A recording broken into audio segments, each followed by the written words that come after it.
आपण बघत आहात AKP न्यूज मराठी, आपला आवाज आपली ताकद। सबस्क्राइब करा, शेअर करा, लाईक करा। AKP news Marathi. नाशिक शहर पोलीस आयुक्तालयातील उपनगर पोलीस ठाणे हद्दीतील गोल्डन ब्रिक्स सोसायटी जवळ 20,000 रुपयाच्या किमतीचा गांजासह संशयित महिलेला अटक करण्यात आली आहे। जेरुन्निसा हजरत मंसुरी वय 43 राहणार गुलाबवाडी माल धक्का रोड देवळाली गाव असे अटक करण्यात आलेल्या महिलेचे नाव आहे। उपनगर पोलीस ठाण्याचे सहाय्यक पोलीस निरीक्षक वायकर यांच्या फिर्यादीनुसार मंगळवार दिनांक 27 ऑगस्ट रोजी रात्री गांजा विक्रीसाठी संशयित येणार असल्याची गोपनीय माहिती मिळाली होती।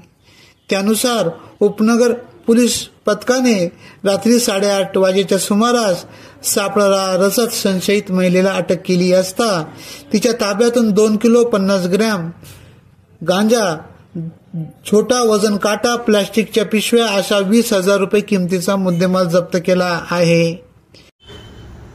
काल दिनांक 28/8/2024 रोजी एक महिला तिच्या ताब्यात विक्री करण्याच्या उद्देशाने गांजा बाळगताना मिळाली। तो आम्ही छापा टाकून तो जप्त केला आणि सदर गांजा हा 2 किलो वजनाचा होता। त्यासोबत तिच्याकडे आणखी एका पिशवीमध्ये छोटासा वजन काटा, स्टॅपलर, त्या स्टॅपलरचा पिना आणि छोट्या प्लास्टिकच्या बॅग्स अशा साहित्य मिळाले। यावरून तो गांजा तिने विक्री करण्याच्या उद्देशाने स्वतःजवळ बाळगला होता हे निष्पन्न होत असल्याने API सुहेब वायकर यांनी सरकारतर्फे फिर्याद देऊन गुन्हा दाखल केलेला आहे।